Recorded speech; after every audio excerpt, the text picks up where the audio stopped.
Alors, je vous salue dans le nom de notre Seigneur Jésus-Christ. Amen. Et vous invite de vous lever pour lire dans la Bible. Nous lirons à deux endroits. Nous commencerons par Ésaïe chapitre 31. Là, nous lirons le verset 4. Ensuite, nous prendrons Amos chapitre 3.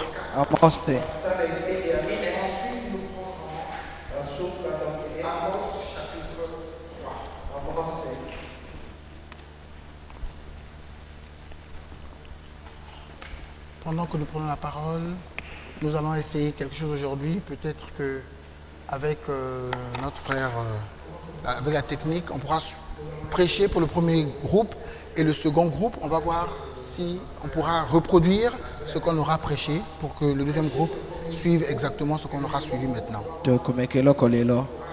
Alors je compte sur vos prières pendant que je suis en chair. Je compte sur vous pour prier pour moi et que Dieu m'aide à apporter sa parole telle qu'il veut que je l'apporte.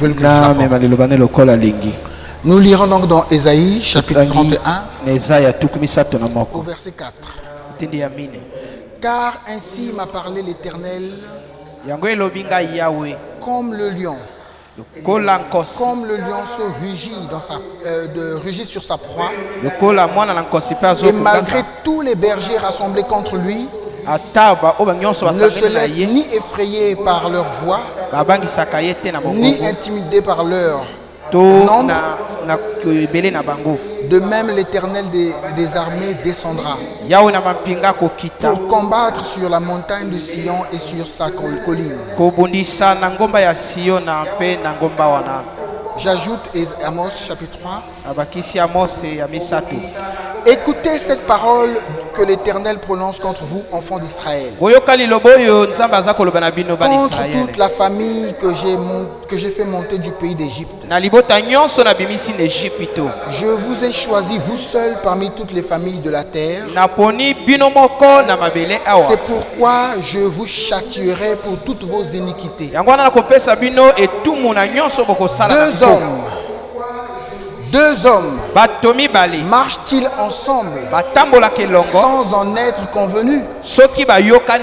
Le lion rugit-il dans la forêt sans avoir une proie? Le lionceau pousse-t-il des cris du fond de sa tanière sans avoir fait une capture? L'oiseau tombe-t-il dans le filet qui est à terre sans qu'il y ait un piège? Le filet s'élève-t-il de terre sans qu'il n'y ait rien de pris? Sonne-t-on de la trompette dans une ville sans que le peuple soit dans l'épouvante? Arrive-t-il un malheur dans une ville sans que l'Éternel en soit l'auteur? Car le Seigneur, l'Éternel, ne fait rien sans avoir révélé son secret à ses serviteurs les prophètes. Le lion rugit. Qui ne serait effrayé? Le Seigneur, l'Éternel parle. Qui ne prophétiserait? Puisse le Seigneur ajouter des bénédictions à la lecture de sa parole.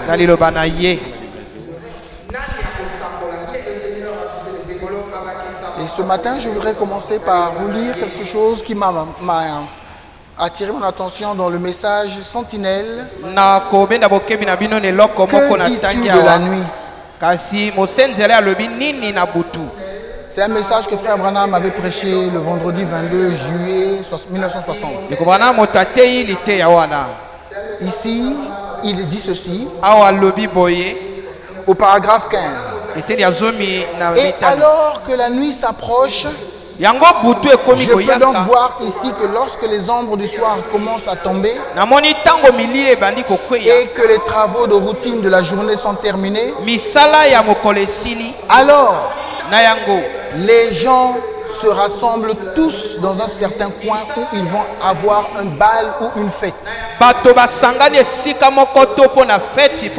c'était tout ce qui les intéressait. Alléluia. Amen. Et c'est tout ce qui intéresse beaucoup de gens aujourd'hui. Et j'imagine J'imagine que cette sentinelle avait un petit groupe qui la croyait et qui était sorti de là.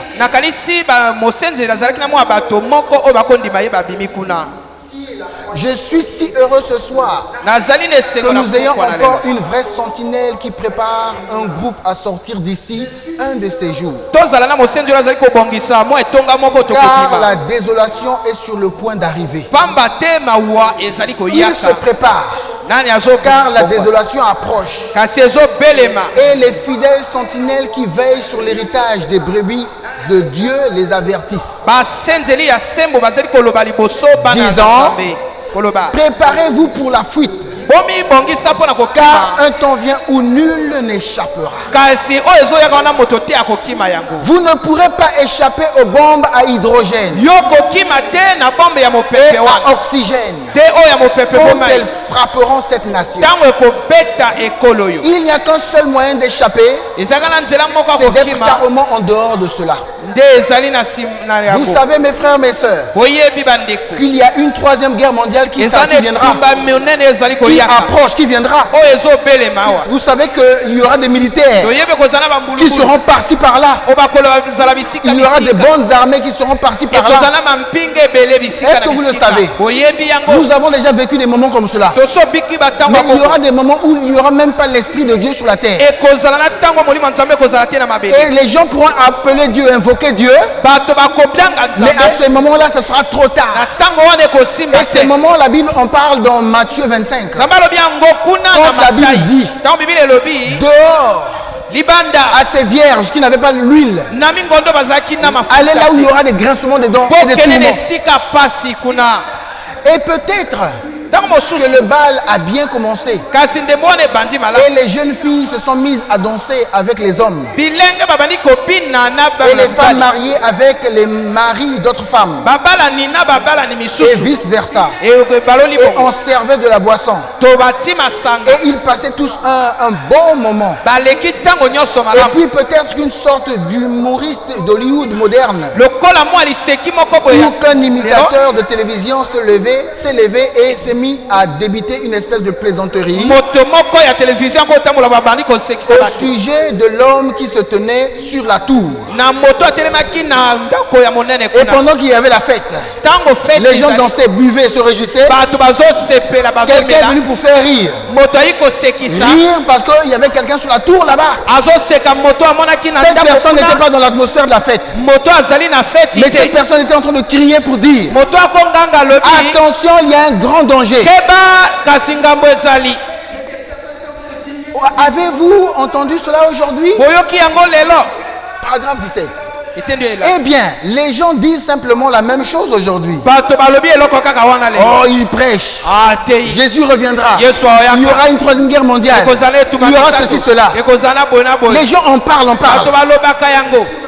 Il n'y a aucune différence. Le diable retire toujours son homme, mais jamais l'esprit.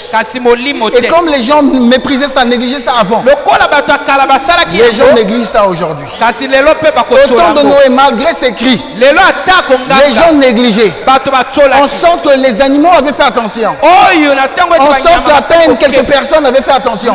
Mais le reste de la terre était distraite dans des constructions, dans le manger, dans le boire, dans les mariages et dans toutes ces choses mondaines.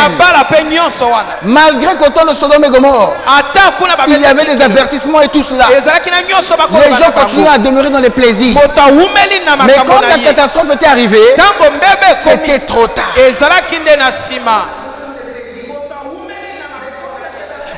Ainsi, les mêmes esprits existent encore aujourd'hui. Nous ne sommes pas aveugles à ces choses. Et ce serait une bonne chose si nous écoutions la voix de celui qui se tient à la tour, le Saint-Esprit qui nous avertit. Fuyez la colère à venir. Préparez-vous car l'heure approche. Et en plein milieu de la fête, comme à la grande buverie du roi Nebuchadnezzar, nous voyons que lorsqu'ils sont les imitateurs continuaient à faire des plaisanteries avec ceux qui sont épris de plaisir et ne prennent pas la vie au sérieux. Tout à coup, les choses avaient commencé à changer. Les gardes furent abattus à la porte. Et les soldats ont fait irruption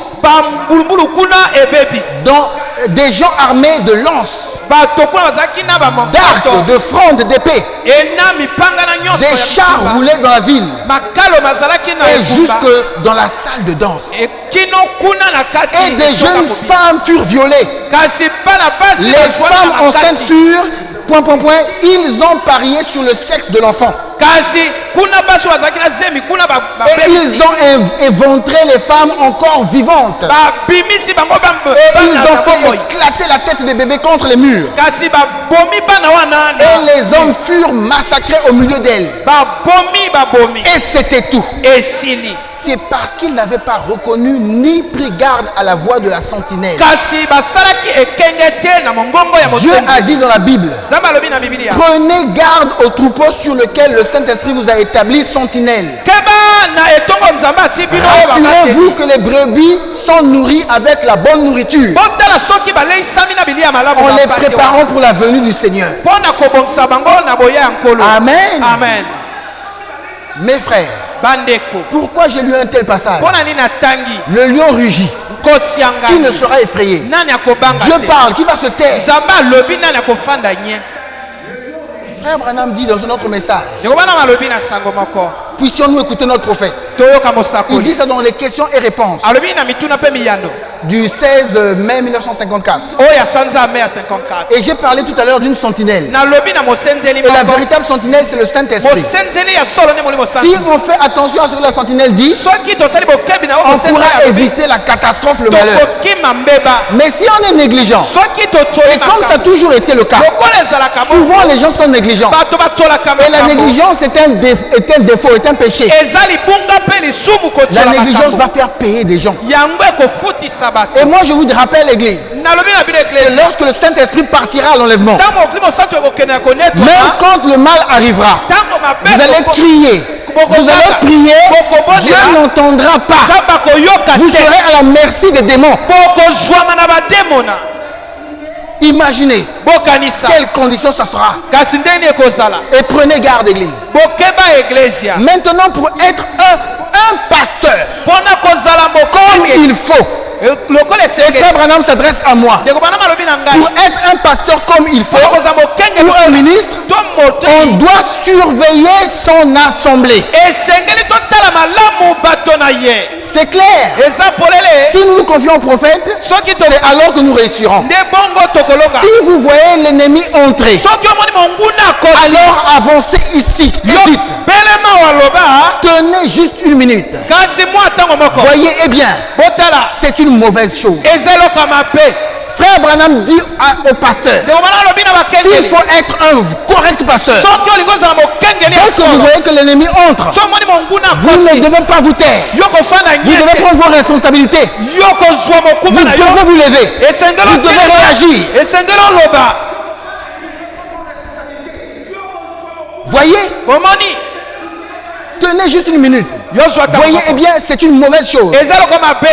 Voyez, ainsi donc vous surveillez. La Bible dit: prenez garde au troupeau sur lequel le Saint-Esprit vous a établi évêque pour les paîtres. On veut être pasteur, on veut servir Dieu, mais c'est une responsabilité. Et ce n'est pas une petite responsabilité. Vous avez la responsabilité des âmes. La destinée éternelle des gens est entre vos mains. Un maître a la destinée pour un temps, pour la scolarité. Les parents ont la destinée pour quelque chose. Mais ce que les hommes de Dieu, ce qu'un pasteur apporte à son église, ça va déterminer là où ils seront pendant l'éternité. Ça veut dire que ce n'est pas une tâche facile. C'est une grande responsabilité. Et si vous manquez à cela, même si vous avez de bonnes intentions, même si vous êtes bon, même si vous êtes gentil, vous êtes beau, vous êtes riche, ça ne vous servira à rien. Vous devrez payer devant votre maître. Si ces âmes-là vont en enfer, vous devez expliquer pourquoi elles sont parties en enfer. Et si vous êtes responsable, même si vous marchez bien, vous devez aller avec eux.